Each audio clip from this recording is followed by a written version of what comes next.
Hey, family. Hey, family. Welcome to another episode of Realtor.ish.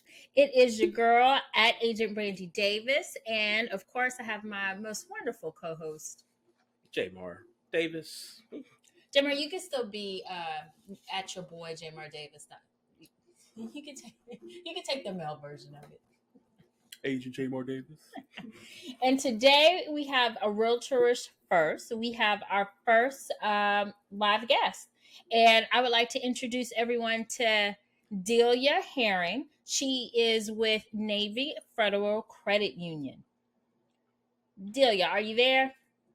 I am here. Hello, everybody. Wonderful. Now, where are you located at? I am located at Mortgage Headquarters in Pensacola, Florida. Nice. And so we used to live right outside of Pensacola in this city called Milton. We lived there our first year of marriage. Yes, Jimmer? Yeah, that was a trip. We got Hurricane Look Ivan. at me. Why do you say that? We got hurt right out of the first hurricane. That was Hurricane Ivan. We were there. We were neighbors. Say what? We were neighbors. Yeah, I know. During that. Oh my God, we had to leave. So, Delia, how long have you lived in Pensacola? Let's see. I moved to Pensacola from Milton, which is really not far. It's just across the bridge. But, I got out back in 1997, and I haven't looked back. I've been in Pensacola since then. Okay. Because we were there. We ended up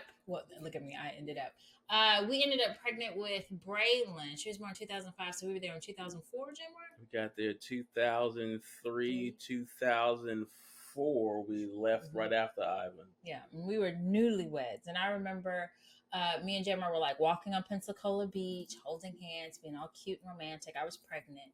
And I started crying. And he was like, "What's wrong with you?" And I was like, "My baby's not going to be born in Texas." And he was like, "What?" he said, "Only you would have that thought." And it wasn't just me, it was a pregnant me. And ironically enough, because I was born in Texas, I come from a long line of Texans. And ironically enough, Hurricane Ivan came, and we ended up in Texas for the birth of our oldest daughter, Braylon. So you ended up getting what you wanted. Yes. Both of my girls have been born in Texas. Good for you. Yeah. That made me want to go look up that address where we lived at. I can't move because we had rented a house in Milton. So, and the trees almost took us out because we had trees hanging over the house, and they was like, "Yeah," the landlord was like, "Yeah, we ain't getting to those anytime soon." So yeah. And our neighbor, I think our neighbor tree went through their house. Our tree went through our neighbor's house. It was her, her husband, and her 3 boys. And we remember, I guess we had cell phones back then. Because, she had to text. I had to think about it. She texted and was like, "Do not come back." Because we went to Jamar's grandmother's house to evacuate. Yep. Went all the way to Meridian. And it was still 72 mile an hour winds way up there. It was crazy. Mm-hmm. That was a freaky year. If anybody don't know about weather anomalies, I mean, because Hurricane Ivan was right before Katrina. Because Braylon was here when, and I remember being at home with her watching Katrina unfold on TV. But I can almost name just about every storm that year. Well, we're not going to name them on this episode. There was Benita. There was Charles. Here we go. Because remember, it was just like back to back to back to back. I was like, this is the most craziest I've ever seen. But that was a crazy year. But anyway. Like crazy. We digress. So tell me, how long have you been with Navy Federal, and in general, how long have you been in the mortgage industry, and what got you in there? So I've been with Navy Federal for 7 years as a loan officer. I've actually been in the industry since 2005. So I know, been around the woods a couple of times. But the the crash that we had in '08 kind of got me out of the mortgage industry. I went back into retail management for a little while and just kind of stayed there until I just had this, nudge to get back into mortgages. And here I am. Here you are. So Not looking back. Love it. I know she said that about Milton too. Remember? And they ain't look back. Mm-hmm. Because I would like to, because a lot of folks or a lot of our buyers or a lot of our sellers who are on the fence about wanting to move forward are like, this is going to be just like it was in 2008. How do you feel about that? What's your opinion when folks, and I'm sure you've heard it from on your end as well, when folks try and compare 2008 to what we're going through now, typically, what's your advice? Because what's different? What do we feel is different? Well, I do feel that a few things are different. I think that we learned from our mistakes from, back in '05 and '06. Part of the biggest problem back then is we were putting people in loans that we didn't need to get documentation on. Everything was stated. I was putting 18 and 19-year-olds in $200,000 houses, and all they needed to do was just give me a verbal on their income. We didn't have to verify anything. Whoa. So I know. So, things kind of got revamped over the years, and now everything is full documentation. And so I think that we have learned from our mistakes in the past. I don't think that we're going to repeat '08. I think that there will be, some sort of dip, but I don't think that it's going to be, this doom and gloom, that's being presented to us, through the news and, other news outlets. That's my take. Yeah, and I totally agree with you. When I talk to my clients, I tell them it's completely different. I said, lender, like you're not coming with a house and telling a lender, this is where I want to live, make it work. No, lenders are saying you need to come with cash and, credit, you need to come with cash and you need to be qualified. And then lenders are telling my buyers what their budget is in order to make it work. Hey, I want to dive in on that because that's an interesting one because we get a lot of home buyers that they want to go look at the house first. They want to fall in love with the house first and be like, no. Go get qualified first before we go look at a house. This is not like car shopping where you go fall in love with the car and then you're like, I'm just going to go talk to the dealership and see if I can make a deal. So talk a little bit about the home buying process. Like, what is the preferred order that a home buyer should go through first? Oh, well, hands down, you really need to see if you're pre-qualified or pre-approved before you even try to go out shopping. Realtors are paid off of commission, and nobody that's paid off commission wants to just drive people around, and look at houses that's not even qualified, and then, well, I've actually had a few that come to me, they're under contract, and they're like, okay, here you go, try to see if you can get me approved. And I'm like, wait a minute, it's the other way. So here we are, we're scrambling as a lender, doing everything we can to try to get them approved. And meanwhile, we have deadlines that's listed on the contract that we have to adhere to. And, the buyer is about to risk losing their earnest deposit. And so, unfortunately, it's a hard lesson that sometimes these shoppers have to learn. But really, the first order is going to be contacting a lender, giving them your information, and seeing if you're pre-approved. It's really simple. What do you think most of those buyers are scared of, and the reason why they want to come to you first? What are the fears you're hearing about? I think rejection. I think that's going to be the biggest thing. Most people think that their stuff is worse than what it really is. That's, my take on it, because like when I'm talking to people about their overall profile and I'm like, hey, it looks really great. And they're like, really? I had no idea. And I'm like, come on now, like, that your stuff looks good. Just people just don't perceive themselves the way that the banks would. They just, because everybody's heard, well, you need to have a 20% down payment. You need to have an 800 credit score. You need to have no debt. And so because that's been drilled into, prospective home buyers, they think that that's what that image that they have to have. And it's really not true. On average, typically, how much does a buyer need cash on hand in order to purchase a home? Well, it really depends if they're doing a down payment or not. So if they're not doing a down payment, they need to at least have enough to cover their closing costs. So in the state of Maryland, which is actually one of my assigned states, it's actually my territory, you really need to come with about 3.5% to 4% in closing costs just because of the transfer taxes. Is that about what you're saying too? Yeah. With the percent? So, it could be comprised of, their 401k. It could be their own money. It could be a gift from a family member. Or, if you get lucky, the seller can cover the closing cost.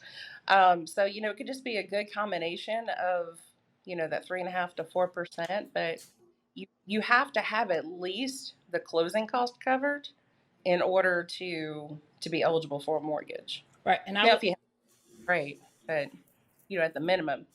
Nice. I was going to say, in the state of Maryland, sellers are not quite have rounded that bend to where they want to pay for closing costs. But pre-COVID, they were. Right? Like, I promise you. Like, we went on lockdown March 13th. March 10th, I had a seller say yes to closing cost assistance. But since March of 2020, I have yet to have a seller do any type of contribution toward closing costs. However, most of our sellers are more open to prices not being like they understand that their home isn't going to go to a contract under a weekend, and same thing with our buyers. So I know that you said on average you need at least 3.5% to 4% toward closing costs. Like, what for some of our buyers, a lot of the times we're asked about, are there any loan programs to where they don't have to pay a down payment? So, like with Navy Federal, we do offer a zero down conventional program. It's an in-house product. We actually have a couple zero down. It just really depends on what you want. So, our zero down in-house conventional product is really fantastic because it has no PMI. So, whenever I say these 3 words or 4 words, zero down, conventional, okay, 5 words, no PMI, right? Everybody is just like, wait a minute, did I just hear you correctly? Absolutely. Conventional, no PMI, zero down. Tell us what PMI is. Tell us what PMI is. That's the big word, the big acronym. PMI is to protect the lender against any type of default. So it doesn't protect the borrower whatsoever. It's really just paid. It's added onto the mortgage payment, and it's going to protect the lender. It's basically an insurance for us to be more willing to lend to you. But that doesn't mean that, so-and-so is not going to default after 12 months. It's really to protect us. That's it. But it's not like the kind of insurance that somebody thinks that they have to have, like car insurance or homeowners insurance. Is completely different.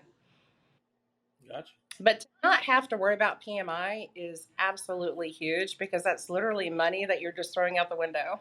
Yeah, I was going to ask you, how much does it save when you don't have PMI, roughly, percentage-wise? Well, I don't know exactly the percentage because none of our products at Navy Federal has PMI. So I can't even begin to tell you what that calculation looks like. But just from looking at other loan estimates from other lenders, I mean, I'm seeing sometimes the PMI payment can be upwards of several $100s a month. A month, yeah. A month. So Delia, you said that none of the products at Navy Federal have PMI. That's right. Wow. That's amazing. That is amazing. Because that's saving buyers, like you said, up to it could be, up to $1,000 a month. Several $100s or whatever it is for their payment, yeah.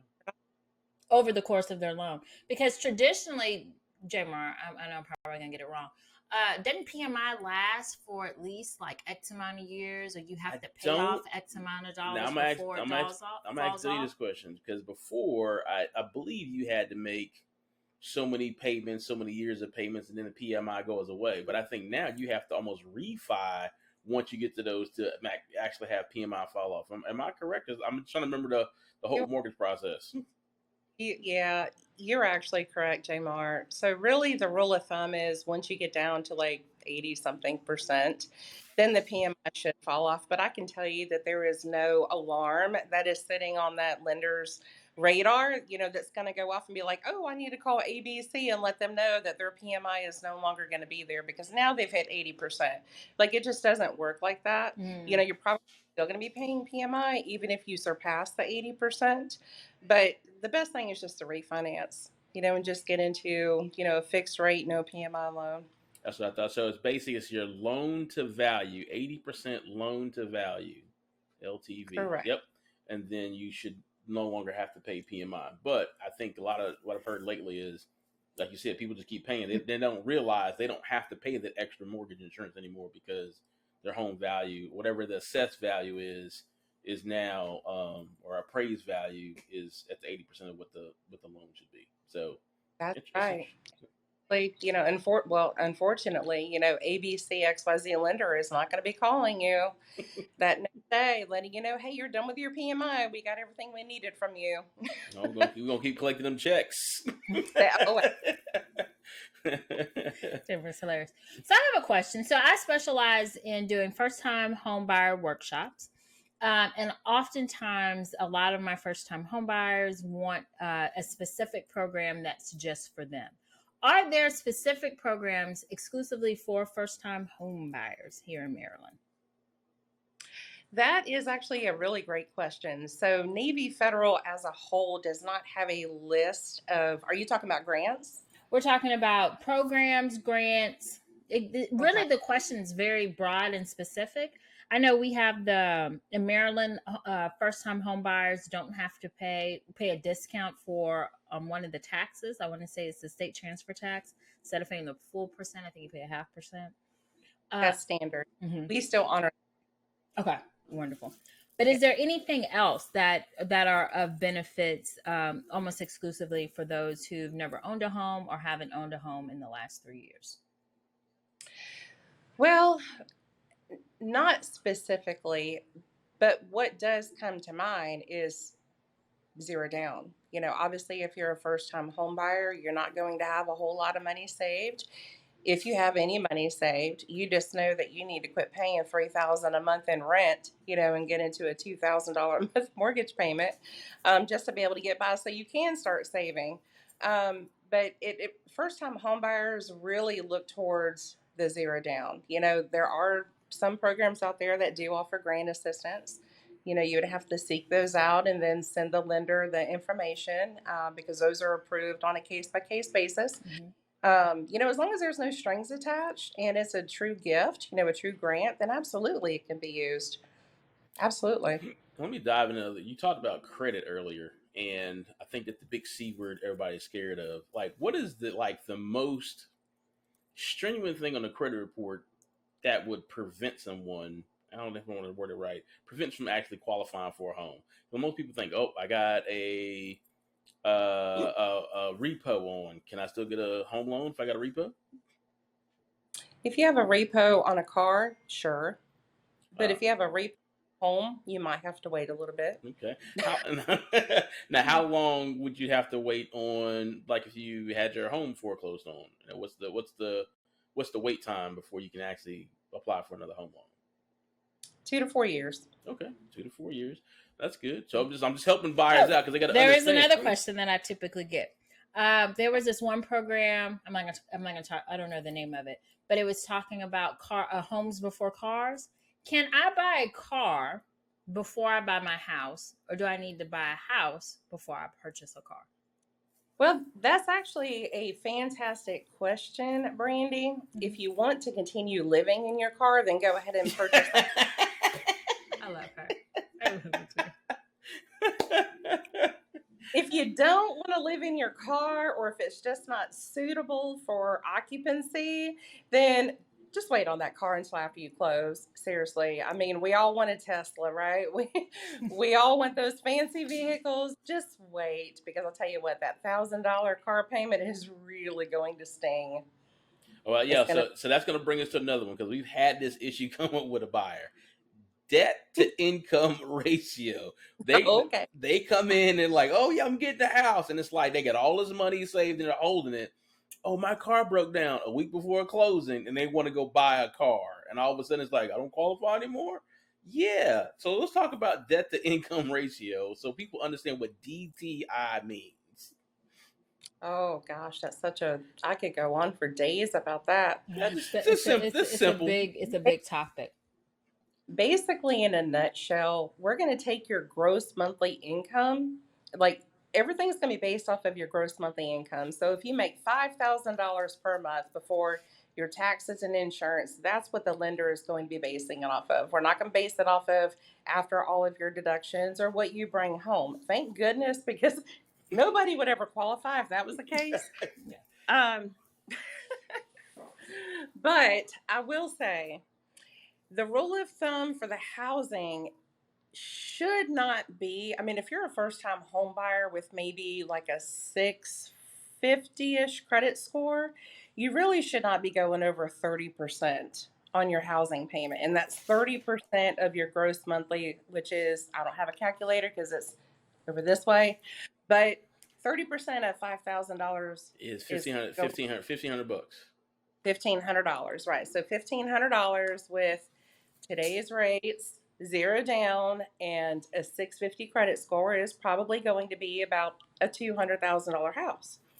Okay, so that's what $5,000 a month can get you. So now that's just going to be your housing component. There's a second ratio that we look at, and this one's going to be the ultimate deciding factor, and it's going to be your total debt to income ratio. So we all know that we all have credit cards, we have student loans, we have personal loans, and of course Teslas, right? So do you have a Tesla? I don't have a Tesla. It's on her vision board. It's on her vision board. Because everybody else has one, so I'm not in the market to buy a house either. So, anyway, so when you add up what the minimum payments are on all of those debts, plus the proposed mortgage payment, which is $1,500, that number better be under 50%. So really, at the end of the day, your total DTI cannot go over 50%, which is $2,500 a month. And is that the max for a loan? Your max DTI is 50%? Without having to, oh goodness, what's the word? Without having to beg and plead for exceptions. Now, granted, if you have really good credit, you have a lot of compensating factors, like you have a lot of money sitting in the bank, okay? Or, you have a property that you're going to be selling after you close, sure, we can get an exception and take you up to 60% debt to income. Mm-hmm. I've even won underwriting exceptions with Navy Federal up to 75% total debt to income ratio. That's huge. But the basic is 50%. Basic is 50% without having to get an underwriter blessing. Okay. Nice. So you talked about with today's rates. What are today's rates? Much lower than they were 5 years ago, but yes, I agree. I say that all the time. Say that into the microphone again. For the people in the cheap seats. They are, okay, one more time. They are much lower than they were 5 years ago, and they're significantly lower than they were 10 years ago. Granted, we all got a little spoiled around Christmas time last year. Christmas for everybody. It literally was. It was Christmas for 4 straight months, and I hope everybody enjoyed it. But I've never seen rates that low. I'm a numbers person, and I like to go back and look at everything historically. And so when someone says, "Oh, these rates are terrible," I just, I can't sleep at night getting 6%, and I'm like, well, do you know what it was 5 years ago? It was significantly higher, but everybody was okay paying it then. It's just we got a taste of what the rates were. And now we think, oh, well, this is just terrible. But no, the rates are not bad at all. They're not bad at all. They're not. They're still very affordable. But I guess at face value, it's just because people saw that. They don't even, it's really not about the interest rate. It's about the monthly payment. Right? Yeah. And I think what everybody got spoiled with, too, is like, oh, I can now take my $1,500 a month payment, and now I can go get a $250,000 house.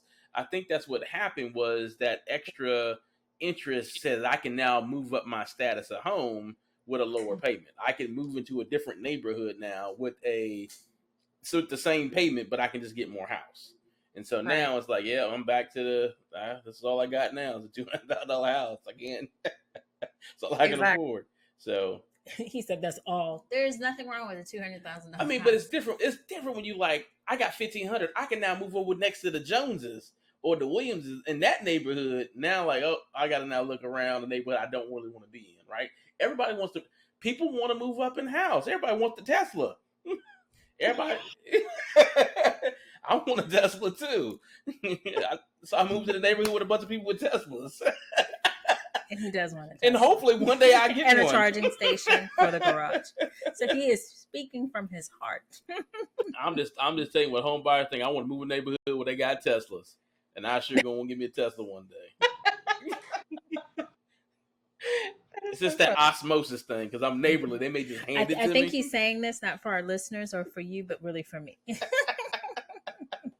I say it enough, Brandy will say yes. Or I'm gonna move to the neighborhood with pools, and maybe one day I get a pool.